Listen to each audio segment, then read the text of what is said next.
Bismillahirrahmanirrahim. Assalamualaikum warahmatullahi wabarakatuh. Para peserta pelatihan belajar terjemah Al-Quran, sekarang kalian akan belajar materi ketiga, yaitu Suratul Fatihati ayat 5 sampai dengan 7. A'udzu billahi minasyaitonir rajim. Iyyaka na'budu wa iyyaka nasta'in. Iyyaka, dari kata iya yang artinya kepada, kamu atau engkau, sehingga iyyaka diartikan kepadamu. Na'budu dari kata abada ya'budu. Ini sudah pernah dibahas bentuk ini dalam materi yang pertama, tambahan materi yang pertama. Na'budu ini dari kata abada ya'budu. Nah, na'budu ini adalah pelakunya kami.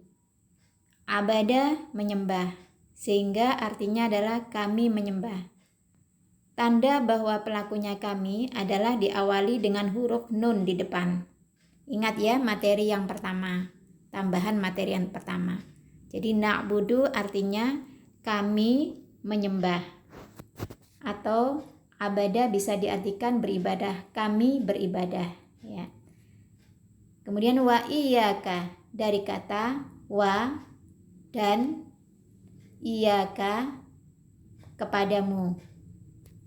Nasta'inu ini dari kata ista'ana, yasta'inu sama dengan na'budu tadi ya. Pelakunya atau subjeknya untuk kata kerja ini adalah ditandai dengan na. Na itu artinya kami. Kemudian ista'ana itu artinya meminta pertolongan atau memohon pertolongan. Sehingga nasta'inu artinya kami memohon pertolongan. Maka kalau kalimat ini digabung, artinya adalah iyyaka na'budu wa iyyaka nasta'in. Hanya padamu kami menyembah dan hanya padamu kami mohon pertolongan. Selanjutnya ayat berikutnya, ihdinas syiratal mustaqim. Ihdina dari dua kata, ihdi artinya tunjukilah. Ini termasuk kata kerja perintah. Kemudian na artinya kami. Ihdina tunjukilah kami.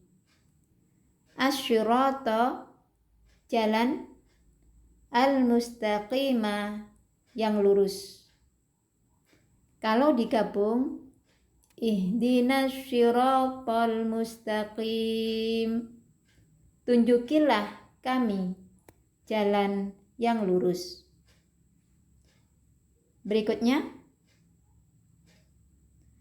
syiratal ladzina an'amta 'alaihim ghairil maghdubi 'alaihim waladdallin.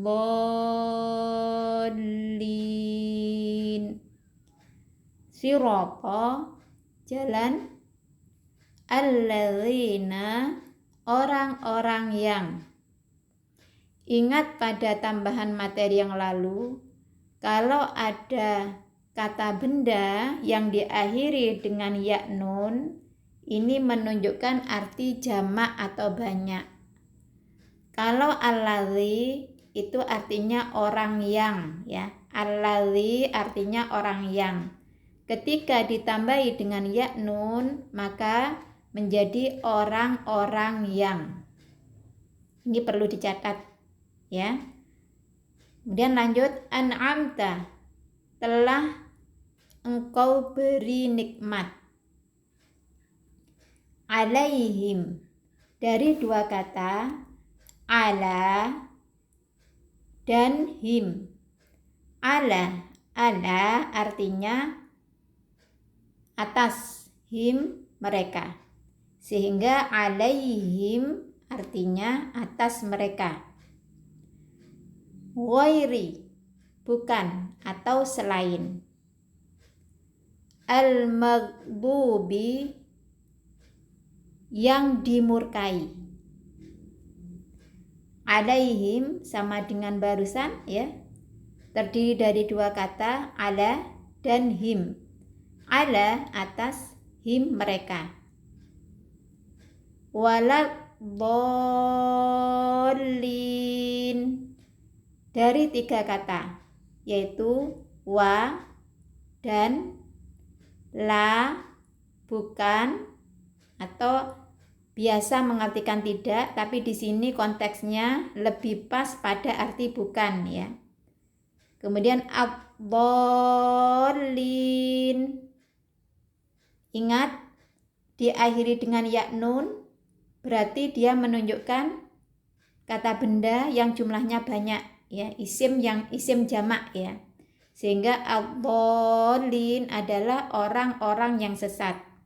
Kalau ad-dallu, orang yang sesat, satu orang. Tapi ketika ad-dallin, maka diterjemahkan orang-orang yang sesat. Selanjutnya kalau digabung, syiratal ladzina an'amta 'alaihim ghairil maghdubi 'alaihim waladdallin. Jalan orang-orang yang telah Engkau beri nikmat atas mereka, bukan yang dimurkai atas mereka, dan bukan orang-orang yang sesat. Nah, ini adalah terjemahan yang dari Depak. Jadi saya sarankan agar kalau menerjemahkan Al-Quran itu seharusnya atau lebih baik didampingi dengan terjemah yang dari Depak atau terjemah yang dari Arab Saudi ya. Ini terjemahnya, yaitu ini hanya penjelas aja ya, yang dalam kurung selalu penjelas dari supaya lebih jelas dalam menerjemahkan, yaitu jalan orang-orang yang telah Engkau beri nikmat atas mereka, bukan. Nah, ini jalan ini ada dalam kurung, ini maksudnya menjelaskan, bukan jalan orang-orang yang dimurkai atas mereka, dan bukan jalan, ini dalam kurung, ini yang menjelaskan maksudnya ya supaya lebih jelas, orang-orang yang sesat. Jadi yaitu jalan orang-orang yang telah Engkau beri nikmat atas mereka, bukan jalan orang-orang yang dimurkai atas mereka, dan bukan jalan orang-orang yang sesat. Jadi bisa dibandingkan terjemahan perkata yang tadi sudah dirangkai dengan terjemahan yang dari Depak ya, Departemen Agama. Itu cara untuk menerjemahkan supaya lebih sesuai ya, lebih benar, lebih akurat kebenarannya. Selanjutnya, inilah beberapa kosakata yang seharusnya kita hafal terus-menerus. Jangan sampai bosan untuk menghafal terus-menerus. Insya Allah kalau para peserta sudah sampai 1 juz misalkan dalam Al-Quran ya, 1 juz pertama itu dikuasai dengan baik, itu sudah 60% menguasai kosakata yang ada di dalam Al-Quran. Insya Allah akan lancar selanjutnya. Ini saya sarankan untuk selalu diulang-ulang dan dihafal, jangan sampai bosan mengulang-ulang dan menghafal. Demikian, mudah-mudahan kita semua diberi kemudahan oleh Allah untuk bisa mengerti isi Al-Quran dengan langkah awal menerjemahkan Al-Quran yang dengan baik sesuai dengan terjemah yang sudah ditetapkan oleh Departemen Agama. Demikian, subhanakallahumma wa bihamdika asyhadu an la ilaha illa anta astaghfiruka wa atubu ilaik. Assalamualaikum warahmatullahi wabarakatuh.